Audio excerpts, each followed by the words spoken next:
call the meeting to order. We have 4 of our board members present, 1 on vacation, and 1 will begin his new term on the next meeting. If you would all rise, please face the flag and join us if so inclined in the pledge. I pledge allegiance to the flag of the United States of America and to the republic for which it stands, one nation, under God, indivisible, with liberty and justice for all.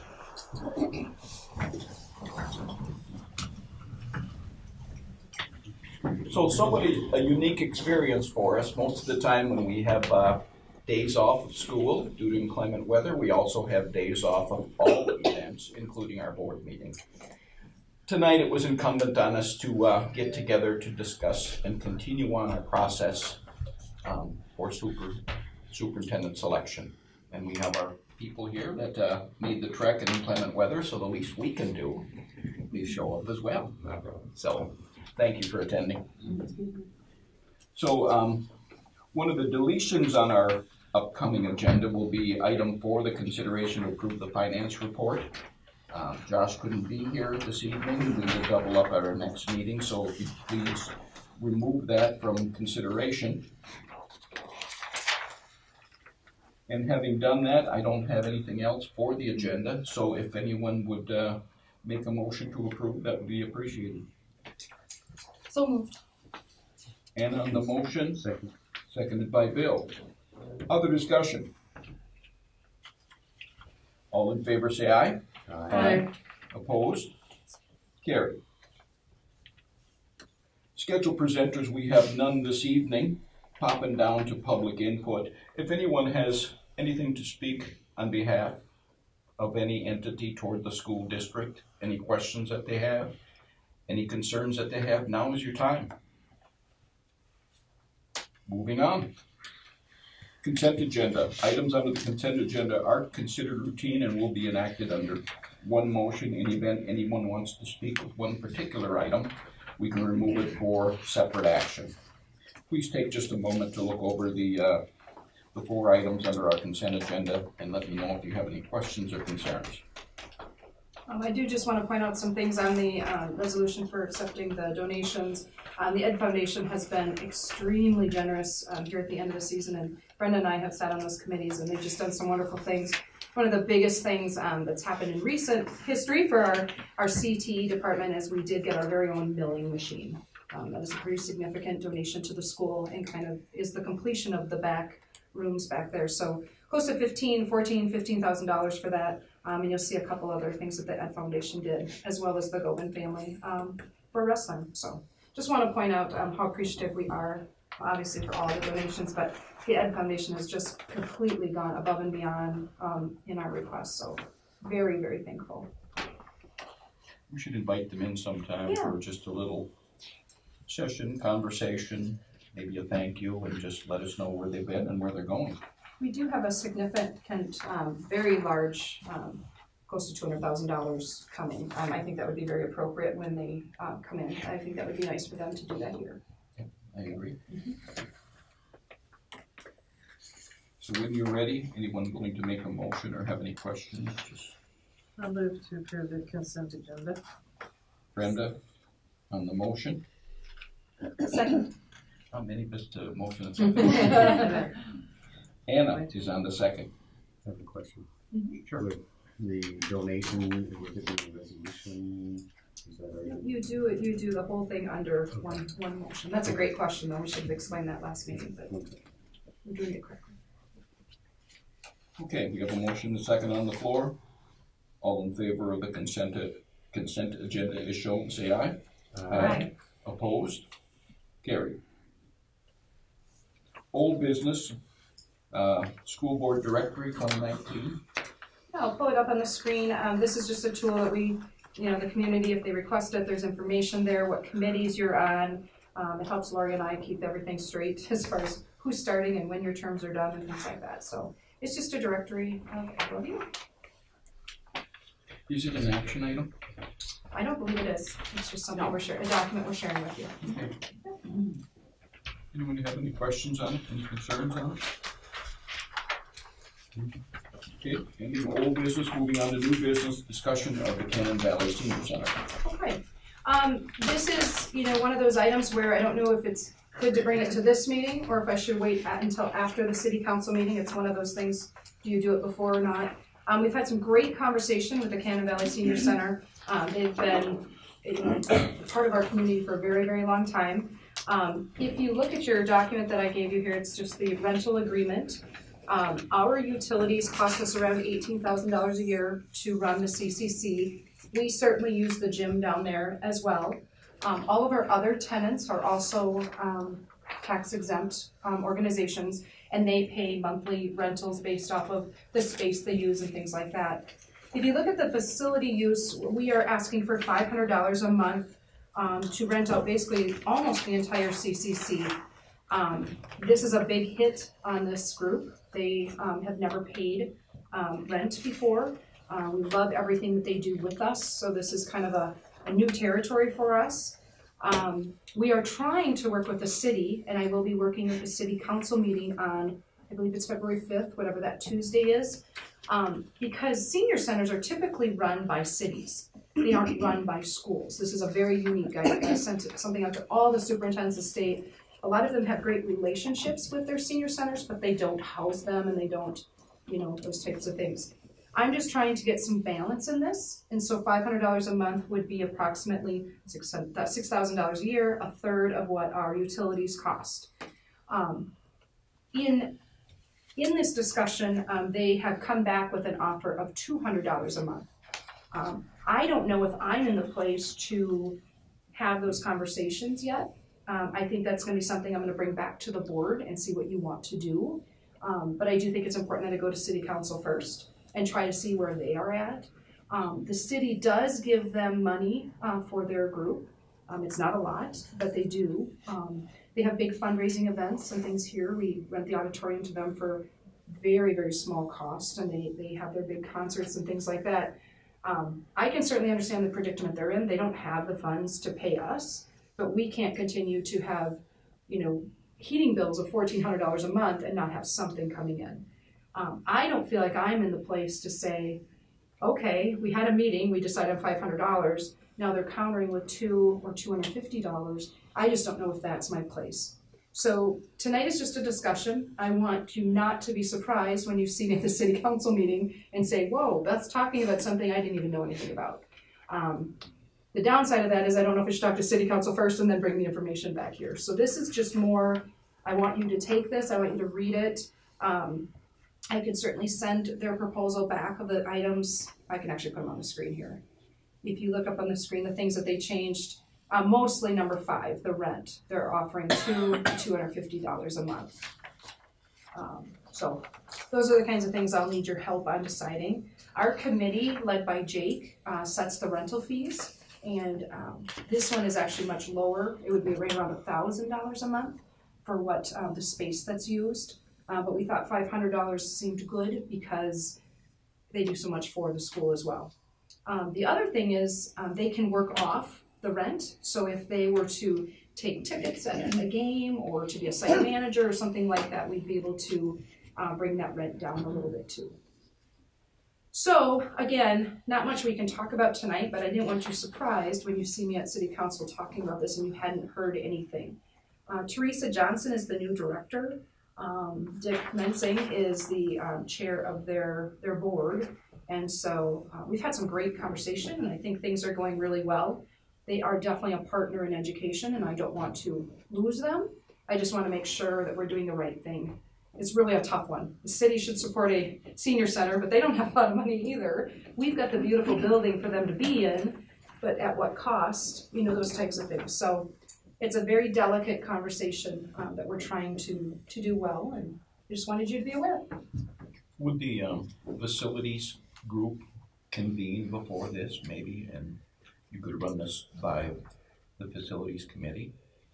Well, or is that? It's more the rental committee that's already kind of taken place. We can do the facilities. I don't know. What do you mean? I mean, what would they?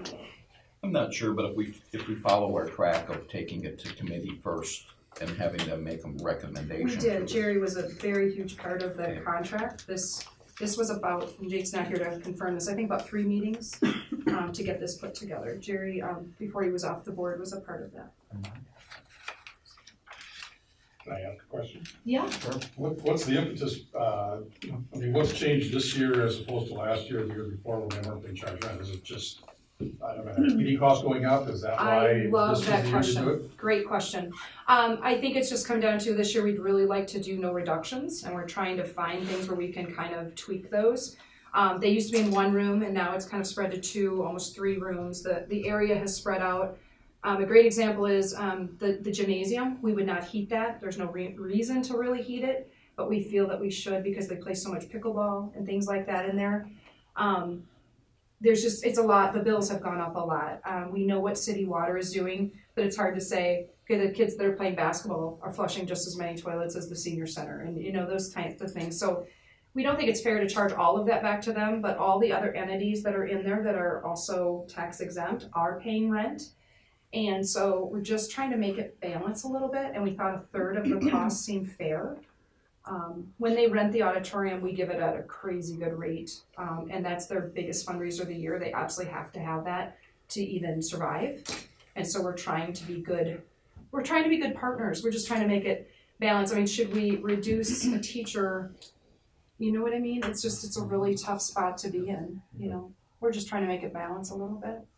So when you meet with the city folks and talk about this, you've got a counter proposal from the Shepherd Center. Is your drive going to go ask them to potentially increase their donation, or to pay us instead of? Well, I've had the pre-conversations with Dave Maroney, the new city administrator, and we've had some great conversation and something that he's working on. He's got some grant ideas and things like that too, to try to increase the amount that they could bring in, or at least some revenue for them. We know we need a senior center in town, and we want to be a part of that. So those conversations are mostly right now with Dave Maroney, Teresa Johnson, and myself. And then he suggested coming to the next city council meeting and just kind of making them aware of what's going on. And then he can take it from there and follow through on conversation. We had hoped the rent would start January 1. That's when the contract started. But we understand they just don't have the funds right now. So we're trying to be good that way too. Does that help, Mike? Did I answer? Okay, yeah. Yes, thank you. It is just raising costs, especially water and all of those kinds of things, and just realizing that we're the only school in the state that supports the senior center. I don't know if that's our job for sure, but we know we don't want to lose them either. They're just great partners. So. If we didn't have them there, there's something to be said for non-use of building makes it deteriorate much more quickly as well. So having them there is a good thing for us as well. And we would have to keep the heat on in the gymnasium. We do have renters in there, don't we, on a regular basis? We have a school of dance that's got a pretty significant schedule already set out, and it's on a different heating unit. So I guess my question as far as the fundraiser, you mentioned that you give it to them at a significant discount. Because they're tax, we follow our procedures, Right. But for what they're using for the amount of people in there, typically for non-tax exempt, we would charge much more. And so if another 401 would be given the same opportunity? Yes, because we do have a rental set up that way. Priority would be anything for the school. They would get first dibs on it. But if there was nothing going on that night or something like that, they would have access to that. But even like the Cannon Community Theater, they rent it by the evening. If they have practices or anything like that, they pay that rate. It's like $18 to rent it for the evening, and then their shows and things like that. They typically end up doing their shows like over at the winery and things like that, so they can do a dinner with it and all of that. But we have that is pretty laid out, and I can bring that to the next board meeting so you can see like who gets what for rentals. So be good for you to see. That was one of Jerry's drives to have it reviewed anyway. Yeah, we've really updated it a lot. It's really in good shape.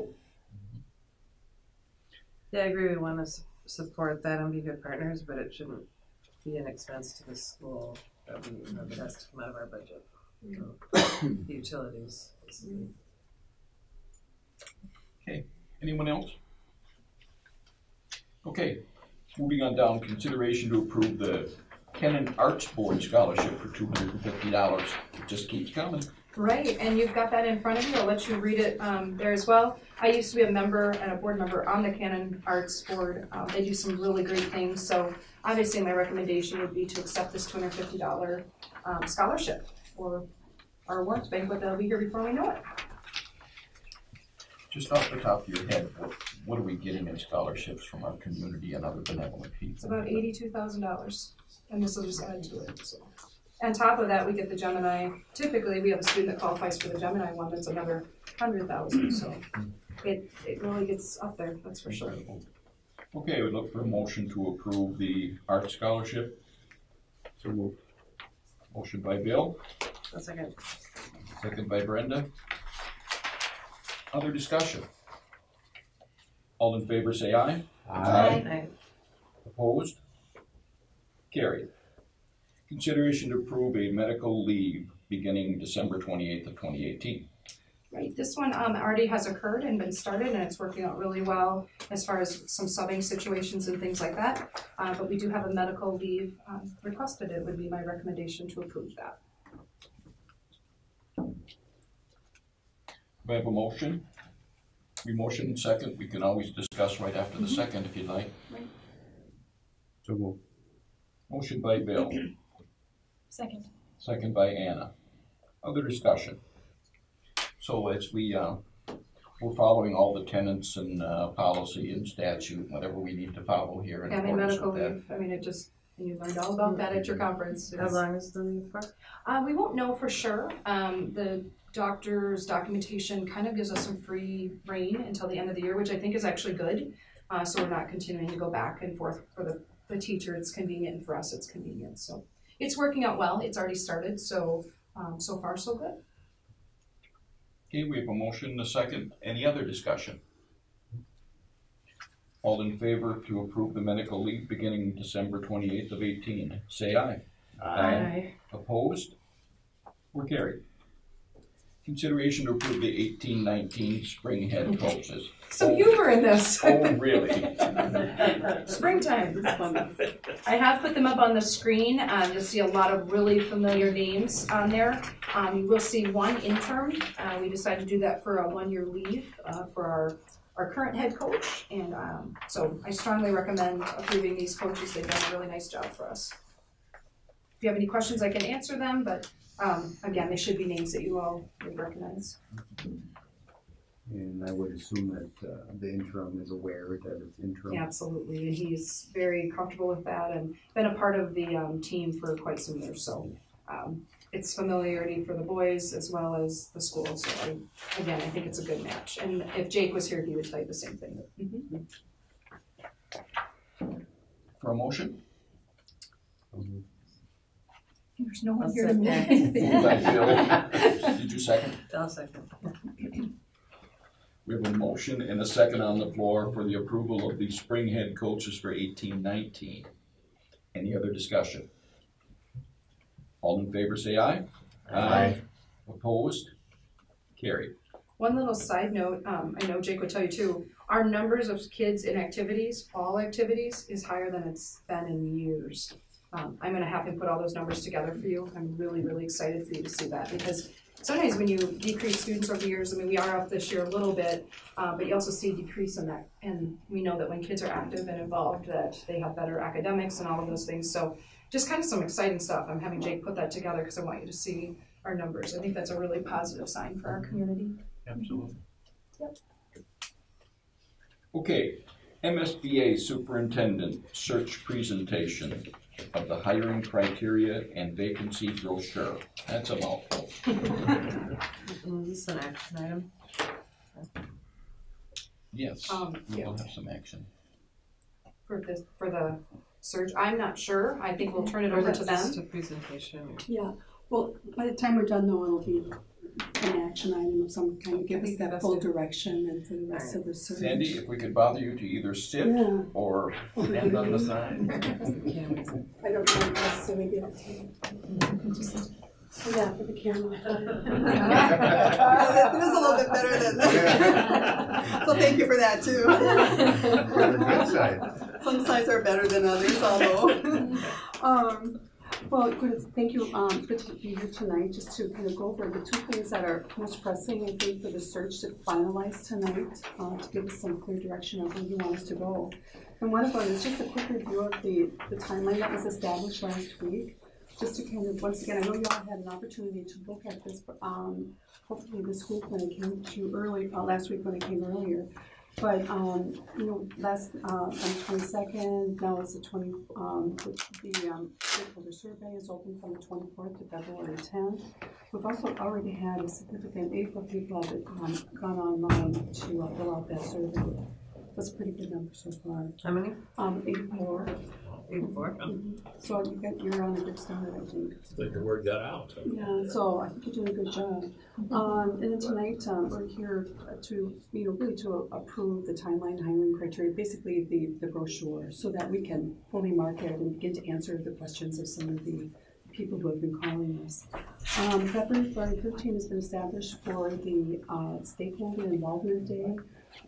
Bruce will take a big lead on that, working with the principals, it sounds like, to set that up in the building, time for, to work with the staff in some listening sessions, which would be like the full staff. And we'll also have that opportunity to meet with individuals one-on-one. And so we're hoping that if you have names of people that you'd like us to reach out to, if we have those names tonight, that'd be great. If not, if we have a process where they could be shared with Lori or someone so that they can get to us and we can go through the process of either scheduling come into the office of the district on the day that Bruce is here, or we'll just call them at home. Sometimes that's easier for people. So it's good to be able to do things both ways. The other thing though is there's usually at least one meeting for the community.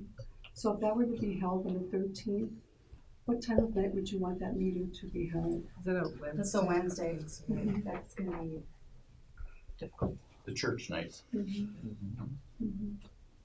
The 13th was originally discussed because that's a PLC day for us, and we have staff here already. The principal had requested. Yeah. Sure.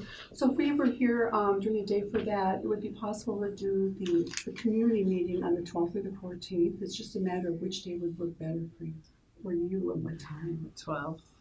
The 12th? Well, that's pretty, pretty confident sounding. The 12th and It's Tuesday. Tuesday's a good night generally. Thursdays, Valentine's Day. Oh yeah, there we go. Yeah, there's Big always plans. that. Yeah. Big Okay. So you're thinking the 12th, an evening meeting, maybe at 7 o'clock or 6:30. 7 o'clock, whatever time works best. I keep thinking of athletics and extracurricular this time of year, and if we butt heads with anything on that night, or shouldn't that be a consideration? You'll butt heads because of nothing tonight, nothing tomorrow night. I mean, It's going to be gonna a get night from full. here on out. Yeah, I mean, just kind of figure it out. Sounds like. Yeah. We can't get around it, I don't think, can we? That's no Even problem. on a normal day, you wouldn't be able to get around it. Yeah, for sure. Especially in a district like this where there's so much going on for kids and in the community. So your first It's a good question problem is, to have. we need a date. Yep. Right. For the community piece. And then I might interview a few people that day too, come earlier, because That could happen. one day is quite a load there, Mhm. the 13th, so I might catch a few the day before. And what is your interview, what do you think for numbers over a 1 or 2 day span? Well, I had put together, Does that mess up your presentation? no, that's fine, no. Obviously the 10 names from 5 board members, I'll have those 10 people, and I'll interview you, including the new appointed one. Probably 10 staff leaders, the department heads, principals, those kind of people. And then there'll be a K-5 staff meeting, with the principals are gonna set up on that PLC day. And then a 6-12 staff meeting, where it's more of a group discussion. So, pretty aggressive. By the way, Amy and I wanted to clarify, this is another part of the full search package that would not have been included in the other one.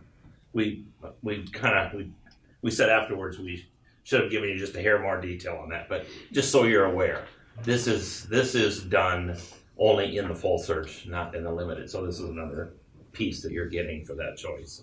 I apologize if we didn't make that all real clear the other night. So yeah, that's pretty much a summary of the people that we'd be sitting down with, and the same question of everybody that chance to just those 5 questions. So what's your thoughts? The 12th? Do we have a school calendar? Sometimes a Monday isn't quite so busy on the activities part. Sometimes, like you say, with all these makeups, it probably won't matter. Yeah, we have the regular scheduled board meeting that night. Oh, the night of the 11th. The 11th. Yeah. Well, what do you think? The 12th? Works for me. It was a good recommendation from you earlier. Just how I want to spend my birthday. Oh no, your birthday. Well, What a that's special night that would be. But the good thing about this, That's though, is remember that's it something well. board members have to attend. Right. It's really for the community to come, so that frees you up from that, happy birthday. You can enjoy. Okay, let's go ahead and schedule for that date then, 2/12. On to 12, okay, and then what time is a good start time?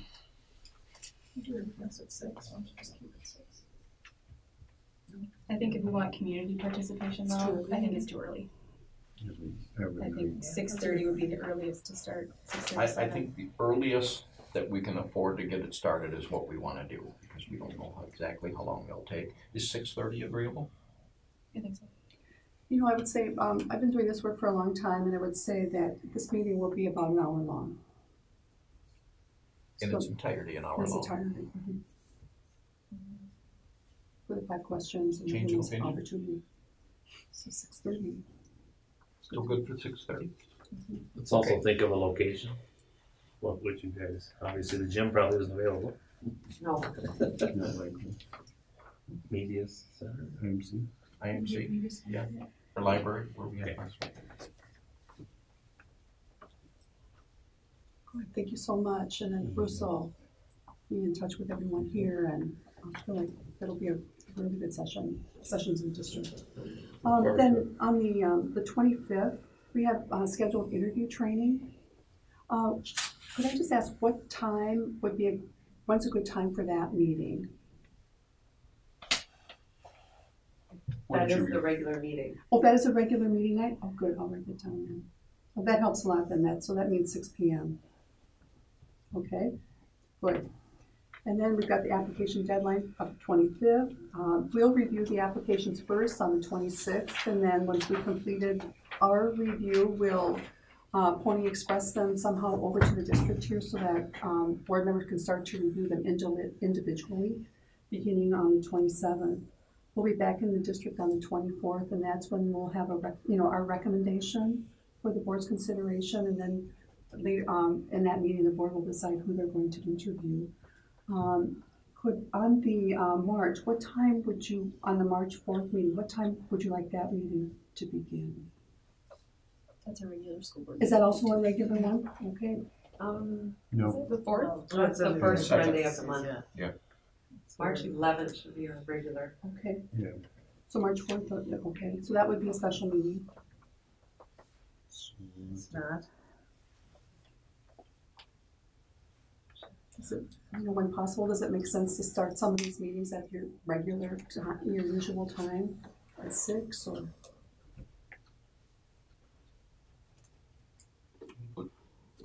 Yes. It might make it easier in some cases. When you get to the interviews, it's harder to do that, of course. What is March 4th on our calendar? It's a Monday. Oh, that's a Monday. Yeah, and then the regular board meeting's the 11th. And then I see that you right now you have March 7th, Thursday, the 7th, the 8th, Friday, and the 9th set aside for first round interviews. Have you given, what time would you want the I guess like, what time would you want the interviews to begin on the 7th and the 8th? You know, understanding that some of you, you know, like you'll be coming from work and other commitments. If you'll refresh me a little bit, we're closing on the 25th. Right. No applications after that. You immediately immerse yourself into the candidates. We do. Mm-hmm. From that point, you're making recommendations to us, but you're turning all of those applications over to us for review. Sure. On the day after, on the 26th, after when we review them as a team, we will identify the ones that we think stand out in the pool against your hiring criteria. And then we'll focus on those 5 or 6 people for the rest of our time. And then that afternoon, at some point, we will provide copies, one copy or one set, if you will, of all of the completed applications to the district, so that board members will be able to go in and individually review all of the applications prior to the meeting on the board. And then we'd suggest even that there be a schedule that board members sign up for a specific time, you know, so that you're all in there different times and not all as a group, because if you're all as a group, it's really a meeting type of thing. So you should go in one at a time. And then when we return to the district on the 4th, then we'll present the information on the folks, again, that we thought stood out in the pool. And then once that's done, then you'll have that opportunity, use that as a starting point for your discussion. Basically, do we agree? Is there anyone else you want to consider? Those kinds of things. And then at the end of that meeting, you will have determined who who your interviewees are. And the number of interviewees, that varies between districts at whatever they want to do? It generally it's about 6. The most I've seen is 8, and that it was an unusual circumstance. Mm-hmm. I mean, it was a lot of depth in that particular pool. Mm-hmm. Sometimes, 5 will rise to the top and there's no clear 6th one or something, but I think that's a pretty typical number. You should plan that number. Mm-hmm. And so if you plan on, let's say 6, then it could mean that you would conduct 3 interviews on Thursday and 3 on Friday, and then deliberate and decide who to bring back for that second round of interviews, which would occur already the next week. Or it may happen that you'll conduct 2 interviews on Thursday, 2 on Friday, and 2 on Saturday. So it just sort of depends on what you have 3 days set aside. Does that make sense? So, well, I think what's helpful for planning purposes tonight is, from the board's perspective, is what time would you meet for that first interview on Thursday, Friday, and Saturday morning? Are they typically done during the day or evening, or how is it? Well, they could be all in one day, but generally speaking, boards tend to favor later in the day, because many of them work, but they also want staff to be able to observe and have some after school. Yeah, and if you have other non-board member group that is participating at some level, then that group would begin like an hour, generally about an hour before the board's first interview, and then you'd have that staggered effect throughout the whole process. That's a lot of the reason why, because it's a lot of people out of classrooms during the day if you start too early. But many boards will start with the board interview at 4 o'clock. How long is the interview for each group? For the board's interviews, we usually recommend they set aside an hour and 15 minutes with an hour of actual interviews, and then then the board members would individually be able to tidy up their thinking, jot their personal notes down on sheets of paper, grab a refreshment, and then be ready for the next one. So there's usually about 18 questions, I would say. And then for the group that's not the non-board member group, staff, community, whatever, that group generally would have fewer questions in number, maybe about 10. And they would have to allow within their hour about 15 minutes for them to reach a conclusion, if you will, on that particular, each candidate, in their time slot. What they believe are the strengths and opportunities for growth that person is hired by the district, and that's feedback that would then be received by the board. it's a really helpful, it's a helpful process and way of receiving input. And so we usually suggest that 10 questions, a little bit shorter questioning time so that there's sufficient time for the caucus to happen, and then they can be ready to move on to the next one too, so that we can keep up with stay on time, which is important to everyone involved.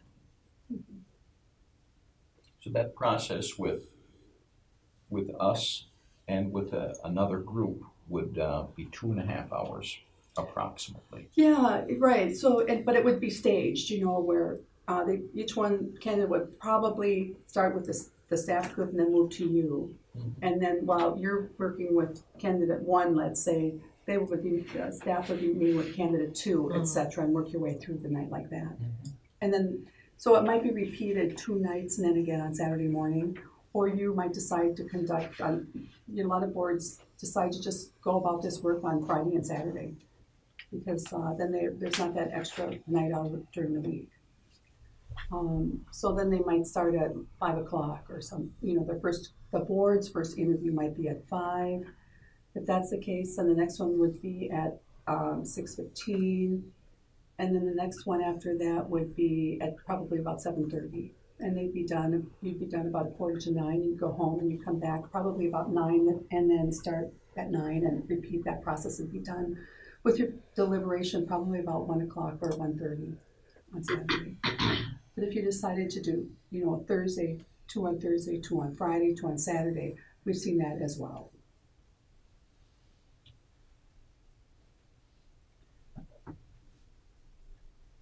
Seems all reasonable to me. Anybody else's thoughts on it? What's the earliest this non-board member group could meet? 3:30 or 4? After school. Yeah. 4. After 3, so they're at school till 3:30. Anytime after 3 would be my guess. Yeah. Mm-hmm.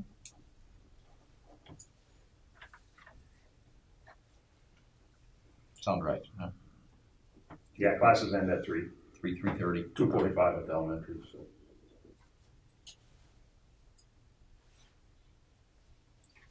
So what that might mean for the board, especially on the first night, is, the first night you could meet starting at 5 o'clock. That at 5 is a good time, because then you've got that few minutes to just double check your thinking, make sure you've got the lineup of the questions, who's going to ask which question and when, and all that kind of stuff, and be ready for your first interview at 5:15. So next one at 6:30, and you can repeat the same process the next night, etc. And then keeping with that, then the staff would be first. Saturday morning, then you'd have to decide what time to start on Saturday morning. Because the important time that has to be decided, most important time, is the board's time, because that's that legal requirement of the start time. So if you started at 9, that means if you were to start, if you waited, let's say if the board's first interview was at 9:15, then it would be 10:30 would be the time. 10:30, you'd be done at 11:15. You'd probably take a little recess at 11:30 for a quick snack, and then you could be deliberating probably by about noon. I think that's how that would work, just kind of thinking it out loud. And that's based on 2, 2, and 2. So if you started a little later, your staff could start at 9. And at this time, it says MSBA on site for first round. Okay, let me think about that. So that was I'm sorry. Yeah, we would be on site for the first and second round. Mm-hmm.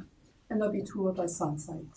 Mm-hmm. One of us will work with the staff group, and one will be in the board. And when you say that, keeping everyone on task, so we got is the help you would provide us. Mm-hmm.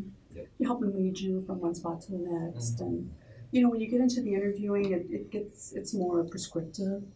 There's not as much freelancing as people sometimes would like. Everything has to be standardized, same questions for the same people, all in the same order, as for the same person, so that you can get that apples to apples kinds of assessment of each candidate against your hiring criteria. And so we're just there to kind of help provide that guidance along the way, and help, with that reminder of, especially from as a fairness factor, always a gentle reminder to everyone that you're the board, you make the decision, everybody else serves as advisors. Kind of always gently reminding people it's an important job to advise the board, but the board has to make that final determination. So I guess the question I have is timing-wise, you do the interviews and then on Saturday afternoon, is that the point that we're getting the advice of the other group? Yeah, what we would And probably... then we would deliberate? Yep. Okay. That's right. The way it has worked really well in the past is that, after each interview has been completed, the 10 questions have been asked, etc. They take that 15 minutes or so and they caucus and determine what were the strengths and opportunities for growth. And then they hang, each group, they would also kind of determine who's their spokesperson going to be as well. We found that to be a very helpful thing. And then that person, when the time comes, would share those insights from that group for each candidate when each candidate is up for consideration. It's a helpful part of the process. I may have given you the wrong start time. It's just helpful to think this through. If the board starts at 9, 10:15 would be your second round of interviews. If you start at, I think you, I'm just trying to figure out what's a decent time for everybody to get started here. If you started at 8:15 would be the staff time, start time. Maybe 8:30 seem like a reasonable start time? For the board or for the other group? For the other group. I mean, I think, or do you want to just set your time and everybody else falls in line along with it after that? I mean, the candidates will be here when you tell them to be here.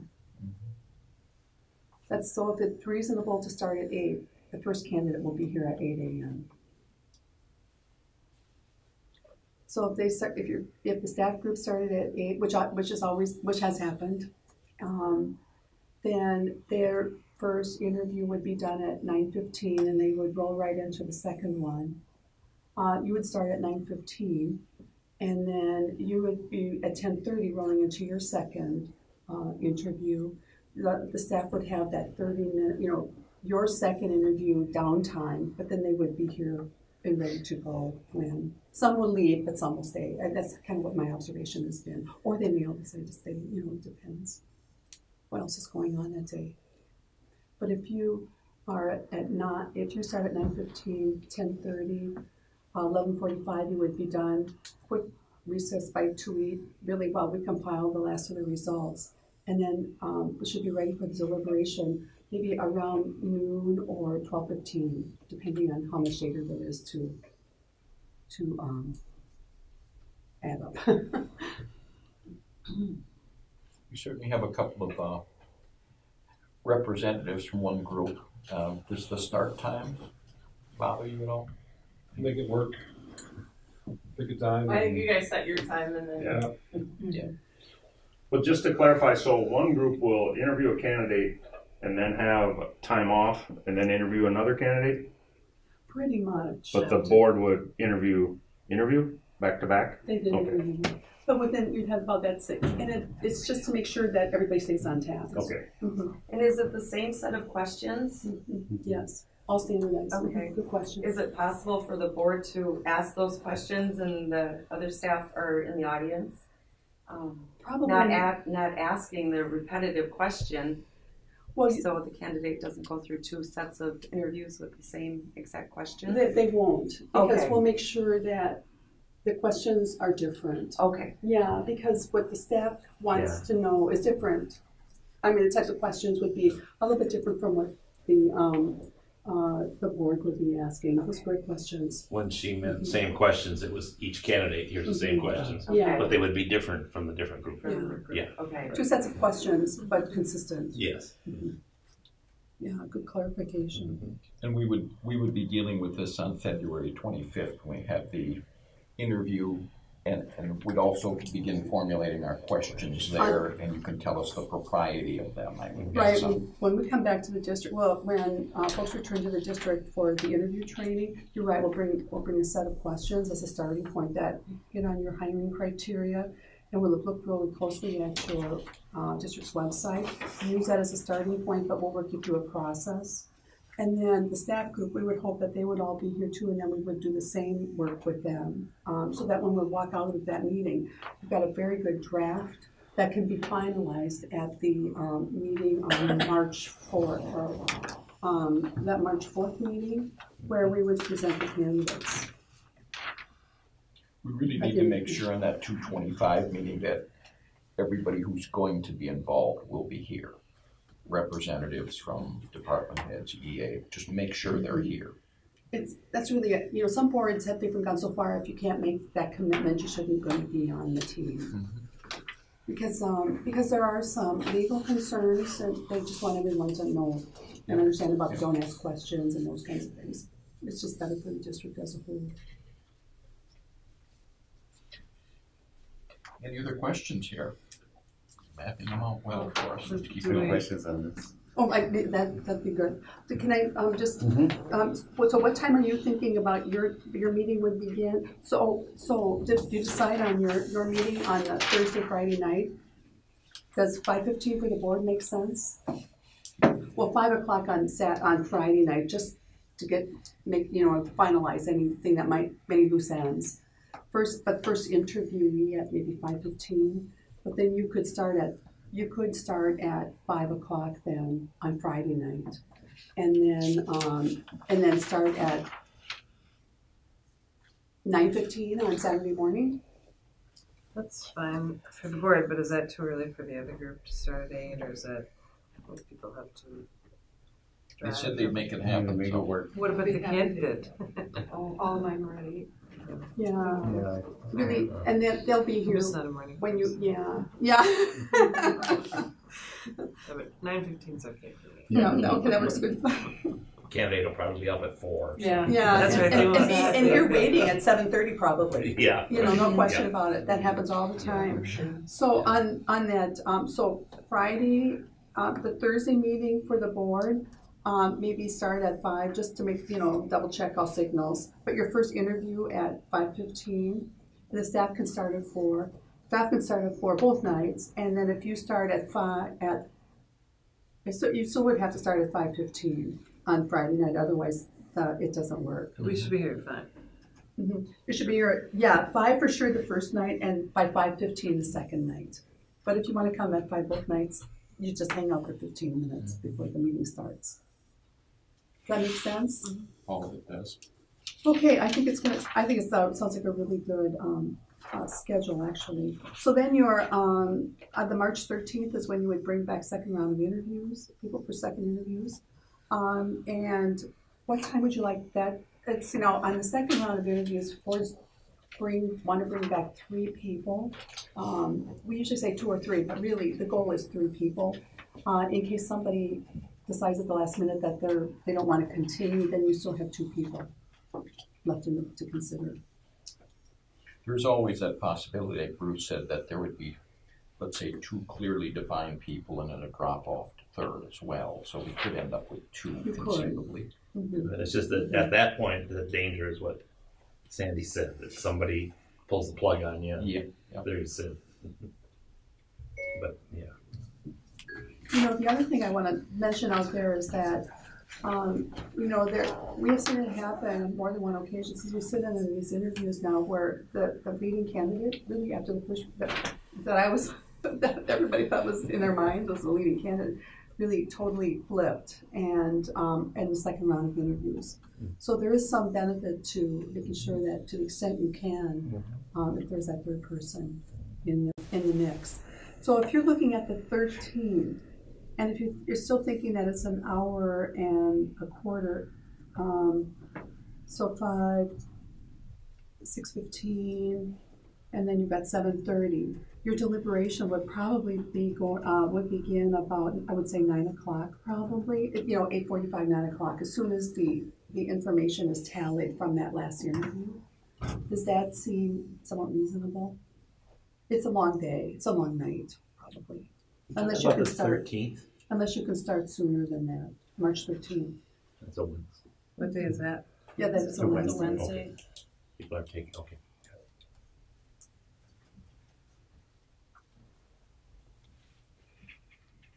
Because of 5 o'clock start? Yeah, does that make most sense for you as a board? Okay, you'll just make it work then.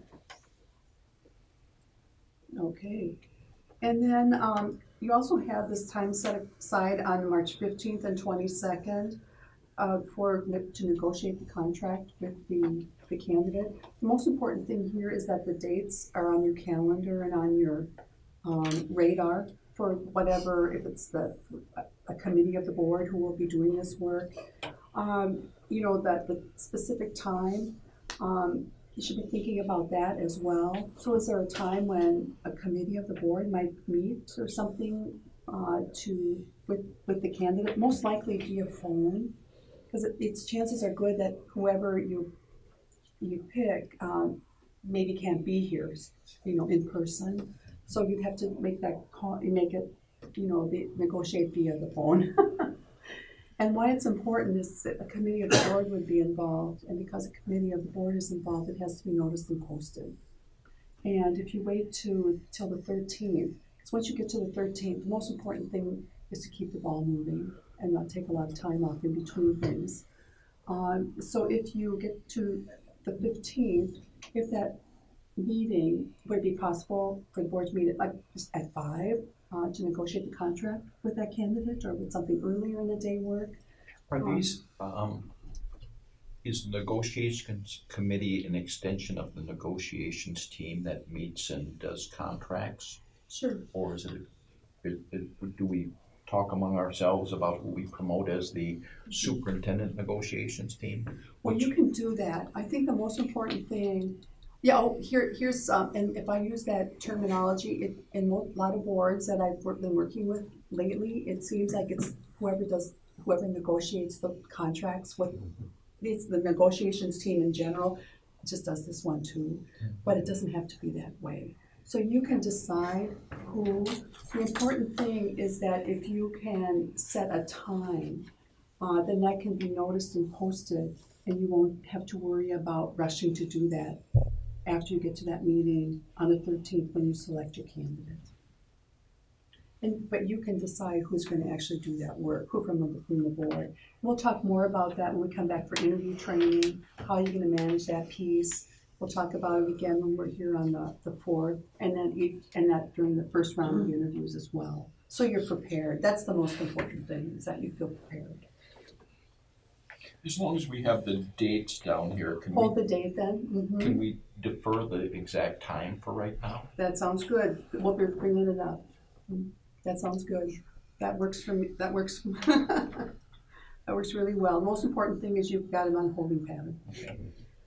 Then the last item that you have here is on the 25th, and that's a meeting at which you would approve the employment contract. Is that your regular meeting day? Yes. Okay, perfect. So that's a 6 p.m. meeting, and it's a regular. That worked out very well. Okay, good. Thank you for the times. The dates are really helpful and important to have, because they're also in the brochure and helps the candidates all plan. So with your approved, do you have, I guess we'd be looking for a motion to approve the timeline so that we can, or do you want to approve it within the context of this? Yeah. Okay, that works for us. So, do you have some questions on the brochure there? Yeah, I just had a question. We're using the 7th through the 9th as interview dates, but on the flyer, first round interviews begin the 7th. It doesn't show 7 through the 9th. Is that an issue? It's not been an issue in other searches we've conducted. In part because it indicates that they begin that day. They often understand that there's at least one more day of interviews. I guess from the timeline that I'm looking at here, we're finalizing the interviewees on Monday evening, the 4th. Mm-hmm. So the 5th, I'm sure that is a day of MSBA contacting. Well, and so then their schedule. That was the only concern that I have. Sure. I just, two things. One is, as soon as your meeting is over on the 4th, we will be contacting the candidates and get them scheduled that night to the extent we can. And as we work our way through that process, once the application deadline is passed and we've identified those people who stand out, we contact them to let them know that they've stood out, but and we'd like to look at them more closely, possibly recommend to the board.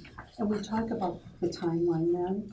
And then, but if it would help to what you're thinking, there'd be nothing wrong with us putting, first round interviews will be held March 7th, 8th, and 9th. We could list those days in there. That would not be a problem. Yeah. It would just kind of, take a little more space, but it would work. Yeah, if it would fit in there. And I think the other thing with an applicant seeing this timeline, they know in advance, set those dates aside. So they may not hear from us until the 4th. Right. But they have already made sure that they aren't, scheduling something else. Yeah. So they have protected those dates. But I think that knowing it's the 7th through 9th would help that. It's such a tight timeline that it becomes. Sure. It is. There's no question. So once you get once you get those applications, your life is here for about 2 weeks. But it's a good one. You've been very busy, but it's all good work. We'll make that change in there to be will be held, and then we'll go 7th to the 9th then to make it more clear for everyone. One of the things that we did, someone sent over some really good pictures of the district, and this is not the better printing on the machine. I just did this morning. It's not the legal size pad. It's just a standard. So when but I have seen it looks really nice on a little bit bigger sheet of paper. There was one thing on the under the education program, the ramp up readiness. Yes. Middle school ramp up high school. Well, isn't it both? Or is it 6-12? Someone had said it was 6-12. Is that right? Yeah. 6-12 does ring. Yeah. Middle and high school. And we had that known, but we missed it. Sandy and I already caught it. So thank you. It must have been in something, and I just didn't catch it when we'll get it. Yes. Thank you. In fact, I caught something else recently. This is really interesting. How close proximity to Rochester and the Mayo Clinic. That should have been one of the first bullet points. The other thing under educational programs, it says all students grades 6 through 12 and the 1-to-1. It's actually grades 2 through seniors. That's good. 2 through 12. Okay. Oh yeah. Okay. Only our K and 1 have devices that stay here. You actually could say K-12 because they all have access to them, but 1-to-1 I think would be grades 2 through 12. 2 through 12. Okay. So, but you said grade 2 is accurate. Okay. 2 through 12. Yeah, we didn't catch that. Bruce, I'm sorry I didn't catch that when you sent that to me. Sorry about that. I'm very sorry. One of us missed it. That's all right. Yeah. This is a nice brochure. Yeah, looks good. I wasn't sure we were all of these things, but we are. Well, it's really your You learned something about your own district. Well, it's an impressive school and community when you start to look at what you feel proud of and all you have to offer here. So I think it's a real plus. Are the number of applicants involved at this time something that can be discussed, or all we have are the number of people who initiate application, and right now you are at 9 people. We don't start digging into the actual who's in the pool until a little bit closer to the deadline. Then we, especially during that last 2 weeks, then we're because we give them a little bit of breathing room to complete the work, and then if they don't, then we're like dogged about it. And actually, it's hard to measure until we get some of these things finalized tonight and can answer some questions. Sure. Yeah, actually, that is a real important thing to us because we've had, I've had just only a couple of phone calls asking specific questions about the salary part, so we should really talk about that next. But also, but like I said, really good stuff about the community. Yes. I had noted Beth's tenure Is it, how many years is that? Is that, oh, it's not 14. It's Yeah, 14 but you've been in the overall. district for 14. So, I've been here 18, there Okay. you go. And then, And then as but soup, as soup, 8 years. Yeah. okay, okay, good. Good because I think catch. that plays into. Get that accurate. That's still a good tenure. Really good. Seems like 4. Oh, I don't know. You know, the other thing that we're hoping for some direction, you know, I made, and to include some language, and we started talking about it a couple weeks ago, and we talked about it a little bit more last week.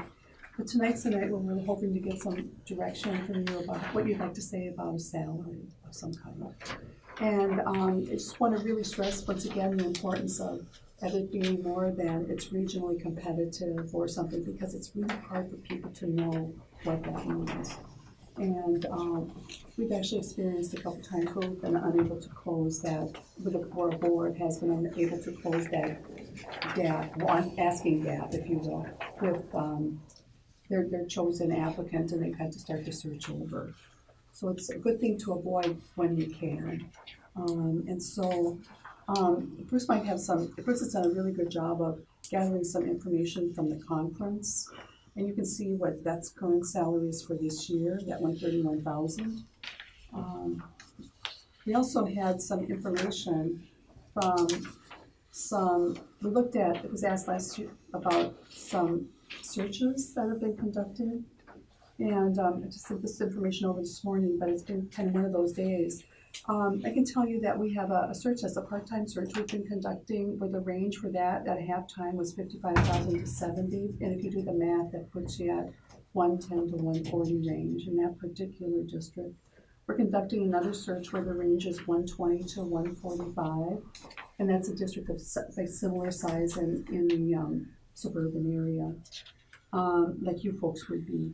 And we also have another one that we've conducted in northern Minnesota, where what they decided on was just a statement of what the current superintendent's salary was, and they used that then as, you know, to generate interest from there with that understanding it would be up or down from there, commensurate with experience and qualifications. And then we had some searches from last year that were, first we conducted a search that was a search in a larger My mom district. calls, you know. You know, search in Sorry. yeah, that's okay. It's better than the quack, quack, quack, or the moon calls. That's my family call signs. Dog barking. You know, we've a couple searches from last year that went up to a range of 104 to 120, and those were in smaller sized districts in the southwestern part of the state.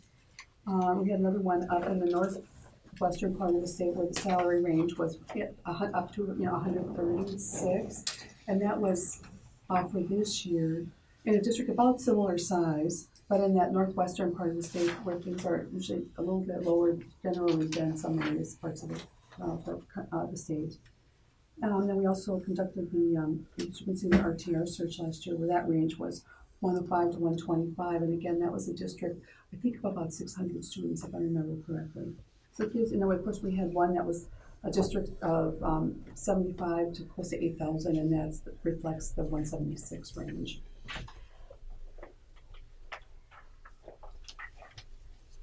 Anyone have an opinion here? Just throw in a couple of thoughts. First of all, to clarify that we represent you within your opinion. So the fact that I'm previous superintendent doesn't enter into your vote. So we always have the concern that there are people out there who you're asking them to move, and they probably won't do that if they're going to take any kind of significant pay cut. They may take a slight one with the idea that my earning power will improve.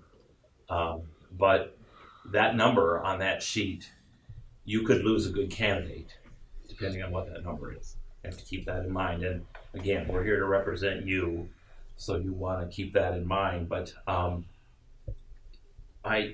right now, getting candidates, it's a challenge. And there needs to be incentive to move. And so you're going to have to think about, for instance, just go through your mind, for $5,000, we would want to lose somebody we really want. I mean, I'm just saying that's the reality of it. That, and you know, this is a tough one. I just stopped in at Casey's. It says right out in front, now hiring. You walk in and they know what they're going to pay, and you can decide if you want to work there. It isn't like that here. This is a whole different game. You're trying to lure people to leave where they're at and come here. And so that's what we're kind of trying to help you with, is this the place to save money when we're trying to get the best leader possible to lead our district? And with the market out there, it's kind of like a housing market. Well, the superintendent market right now it's challenging. Is that the right word I'm saying? It is. Yeah. I'm going to give you one of the best examples I know of. I live in St. Peter, and when our when a superintendent who served the district for 13 years retired about 4 years ago, the incoming superintendent was hired at $135. That was more than the superintendent with 13 years experience was making at that time, and has now bumped up 3 years later, a little bit in salary. It just gives you an idea of where things have to go sometimes to be competitive. And what the market is like. It's a market. Right. Certainly, they'll also look at the benefit package. That's true. Yes, it is. There. So we could have That's a right. much stronger benefit package, Right. and that's appealing to them. Yep. It's worth a lot, from what I can see. And you always have the word negotiable in the sentence somewhere, or something to that effect, that nothing is set in stone. But I think Sandy's experience has been, and I would concur, that having a range in there so they have an idea, and the better that range is, the better chance of getting the person you want. It's just a fact. But the other side of it is you shouldn't promise something you're not ready to deliver on. Yep. Good point too. Yep. Because that would be just as bad. Yes.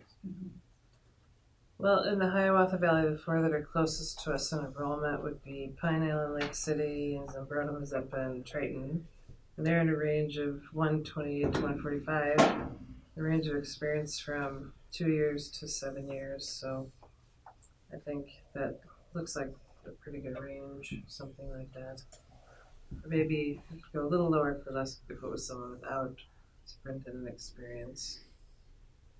And of course, you remember you're talking about 1920, not 1819. Just to throw that out.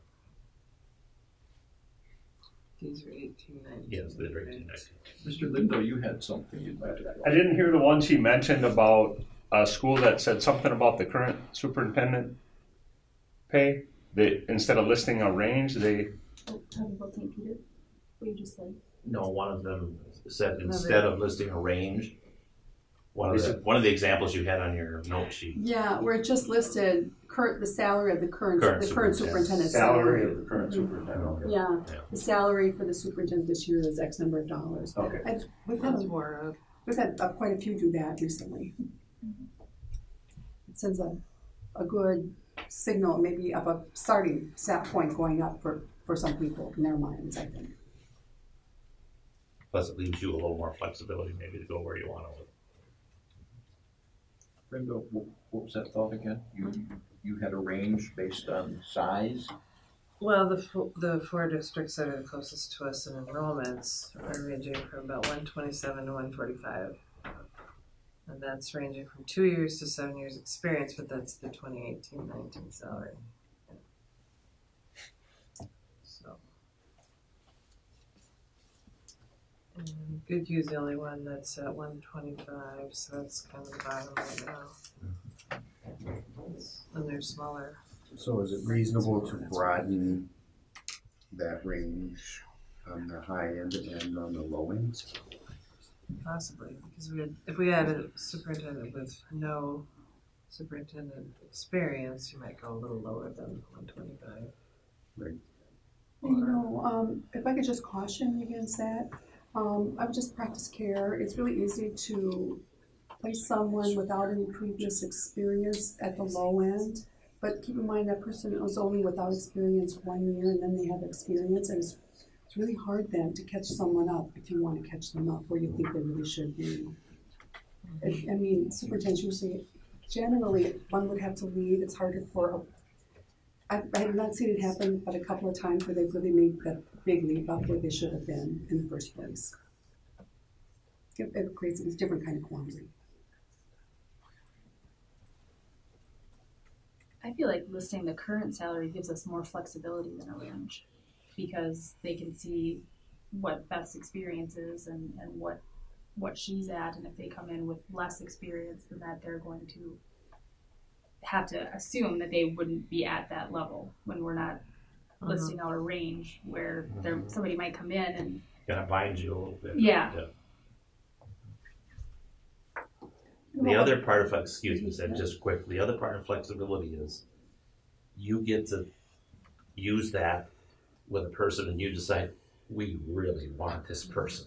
We're willing to go another versus, number one and number two aren't that far apart. So it allows you to see how you feel about that candidate at that time. Go ahead, Sandy. I'm sorry. No, that's just fine. It's good. Yeah. and this may be me being naive and being new to this, but do we have a number, like what can we afford to pay too? I mean, we can talk about a range all day, but every time we throw numbers out, we're subject to criticism on both halves. If we're trying to keep our budget manageable, that's one thing.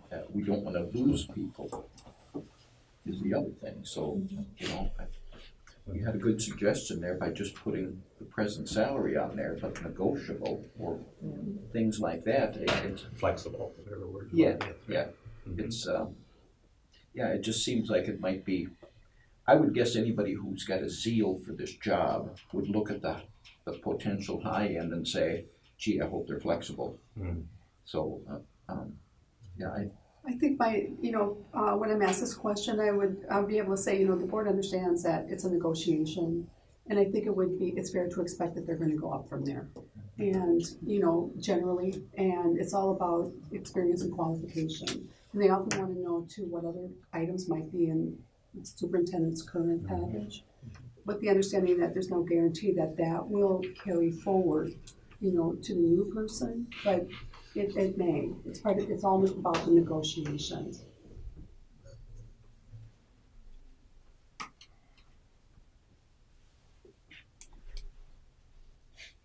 What would you like to do, folks? Brenda? I'm going to call you out first. I'm okay with going with just listing the current salary, although I think a range of 125 to 145 would be the ballpark we want to be in. I don't know what's more commonly done, or is it really varied?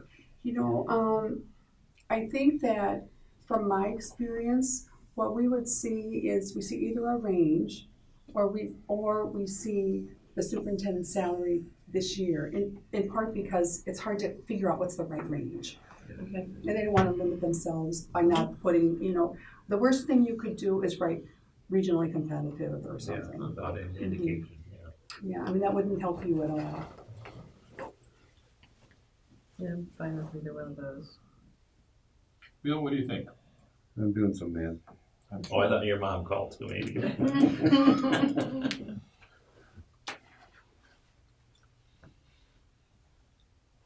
I like both options. I like the range as well, but what was the range you were thinking? I think 20 is a lot. Did you say 125 to 145? 125 to 145 or somewhere in there. I think that's a realistic one even for someone without experience, to be quite honest. Yeah, and that's a low end, That's kind of what I was looking at too, is the range. That's my preference. And then with the idea of you have it from 2 to 7, and with the likelihood that we're looking at a whole year's contract ahead, that you have some upward mobility there too.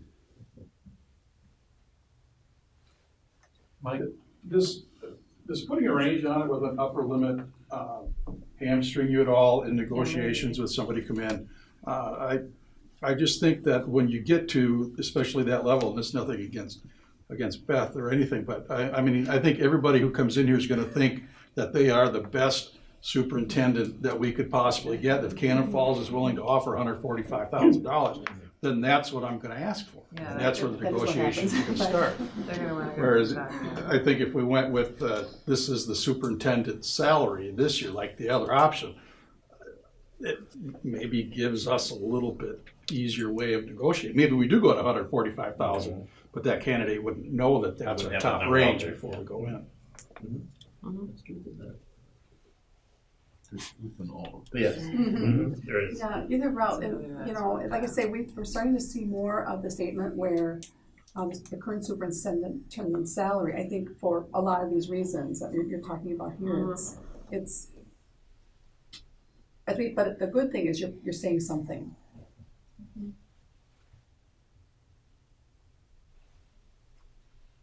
How's the math working, Bill?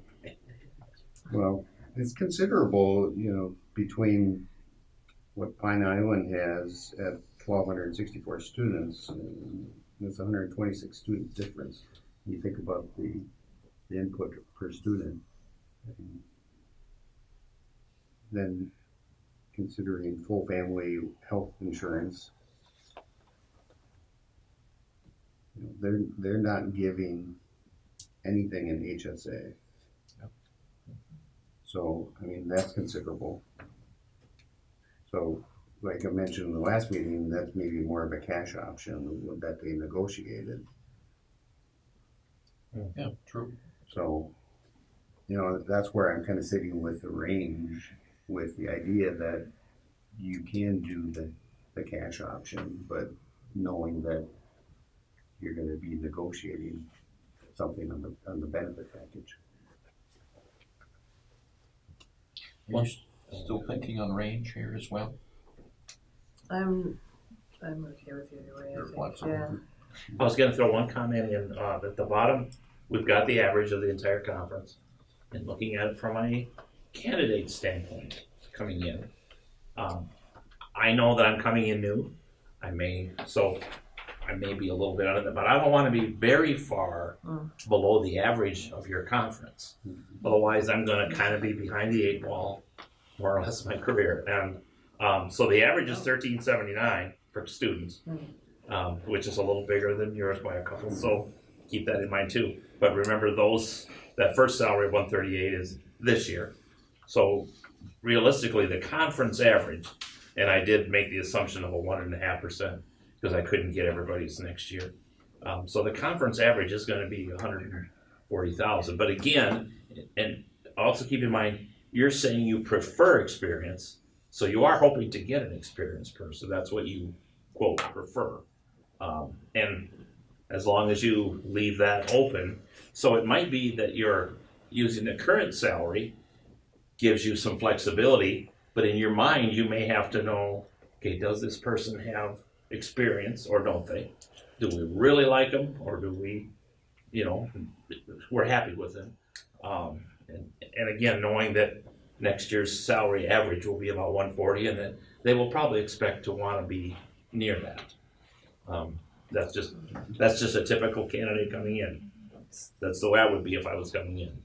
But I'm not representing them, I'm representing you, but I'm just wanting you to know what they think. One other thing to think about is we look at a lot of resumes now of applicants, and the folks coming into superintendency from the principalship, a lot of those folks are already making like $130,000 or more dollars. Just so if you're thinking that even that 125 would be a step down then for someone coming from possibly from a principalship.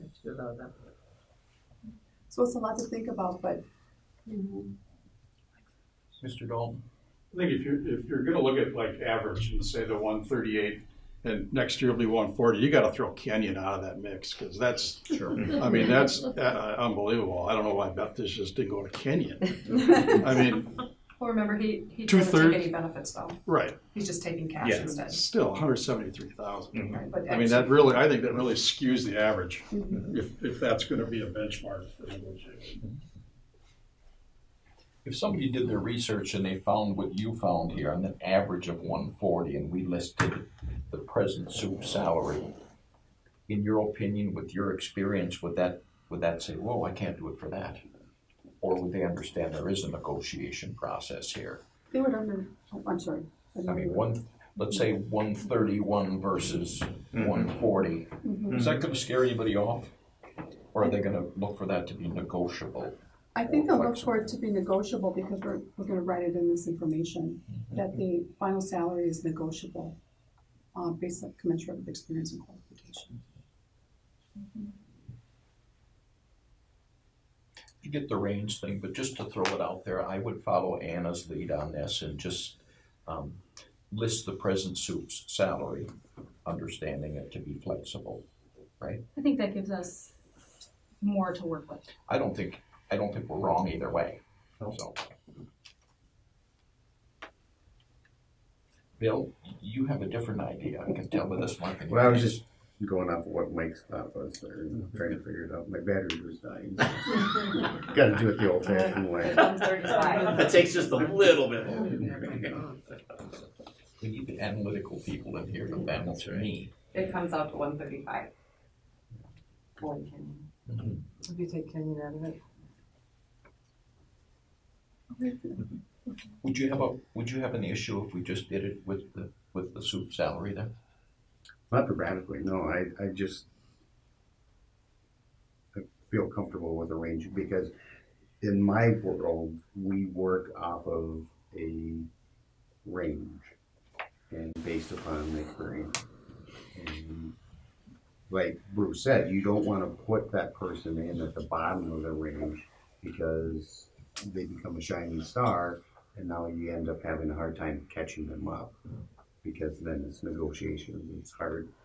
And so you do want to be in that middle of the range, but then you're also working with a range that's known to them. And this is a known entity, that's public information.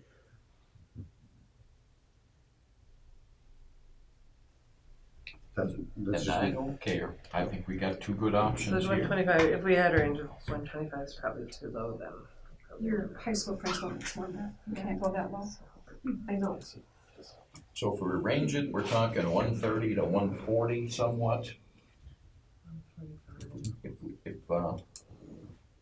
I worry that we might have that top of the range set too low, and we might lose people. That they may come in, they may have a salary range in mind, and seeing that it's negotiable, they may come in and their number might be higher than what we can pay them, but based on going through the process, they may decide that it's the right fit. And I worry that if they have 145 or even 150 set as what their target is, and they see what our range is, they're not even going to apply. I worry that we might be missing some potential. Yeah, that could be. I'm not sure that I buy that, though.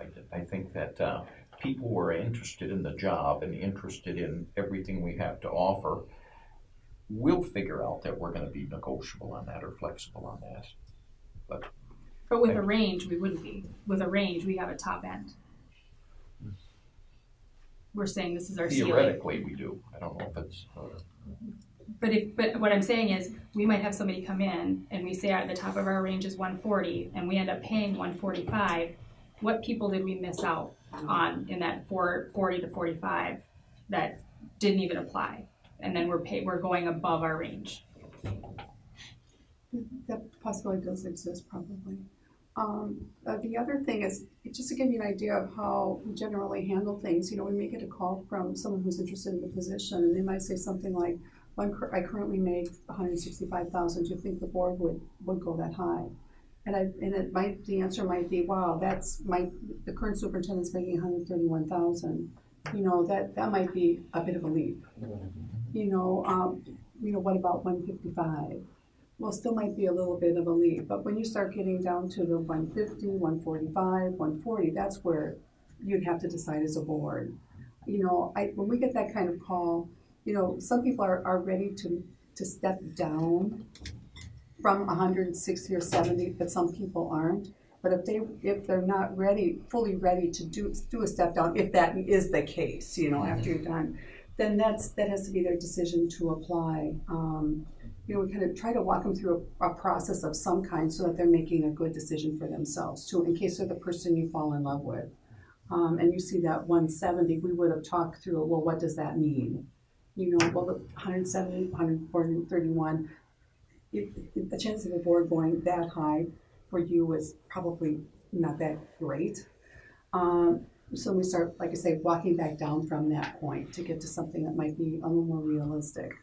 But our approach is that we would not never say to someone, don't apply, because at the end, there might be some other way to look at that negotiation, such as the full package, which includes, in your case, a lot.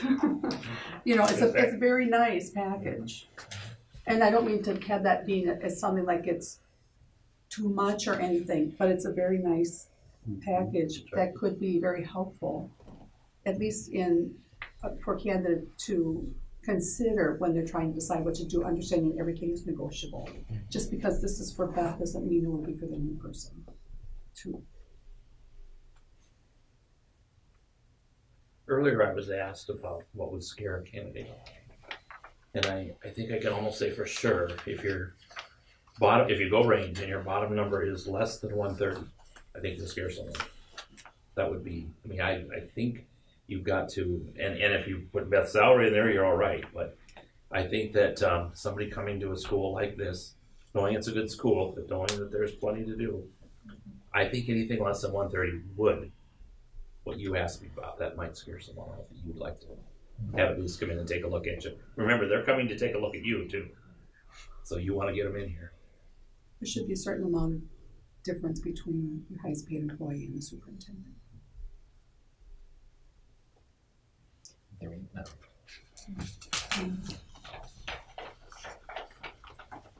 I'm looking for your recommendation.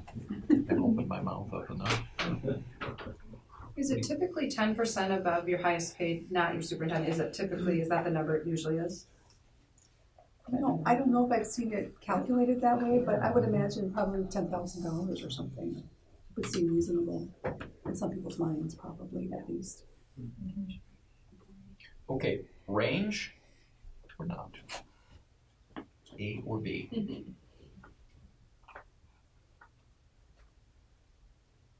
Anna, you're still really comfortable with present soup salary? Yep, I think it gives us and flexibility. Bruce says we're getting right down to the bottom, right there at 131. Yeah, we're at the bottom of that. But when we look at some of the benefits, It's just Bruce's opinion too, but I mean that would be my observation from a candidate's perspective. I mean, not for this year, but for next year. It is next year. It would be towards the bottom. And if we had a range, we'd need to probably bump up the top too to account for the 1.5%. So you're staying with that range conversation. Well, if we had a range, we would need to bump it up, it sounds like.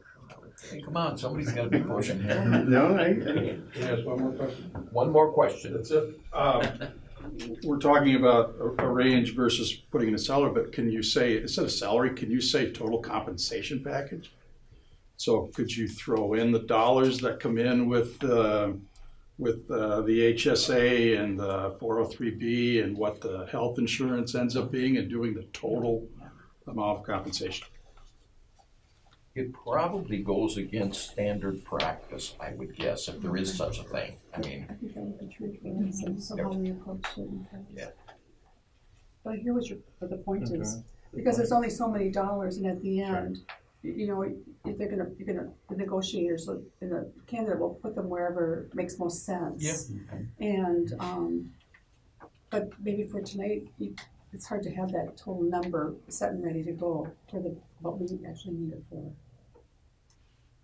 But it's a good point, though. To follow up Mike's question, if I'm a candidate and I go searching for this information, if you put current superintendent salary, I can find the salary. Can I find that other information like full family coverage and 6,000, HSA and 3,000? Okay. Someone can call Lori and ask her to email her the entire contract. Okay. I can get everyone in the state. So that would kind of follow up what you're thinking. I will follow Anna's lead on this. I think throwing a number out, a specific number with flexibility behind it, is the way that I would like to go. But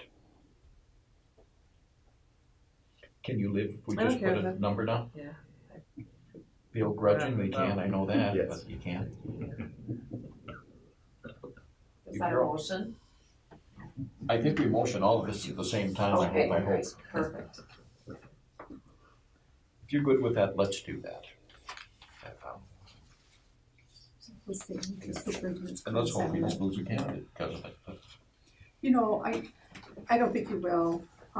You know, it's a starting point in a lot of people's minds, and that's based on this year's salary, and you go up from there. And I think one of the things that we could tell people if they call us is that the board understands the need for flexibility. They want to negotiate, they want the best candidate, and they know that it's not, that person's not going to come free. So, I mean, those are kind of my takeaways, and the information we can share with them.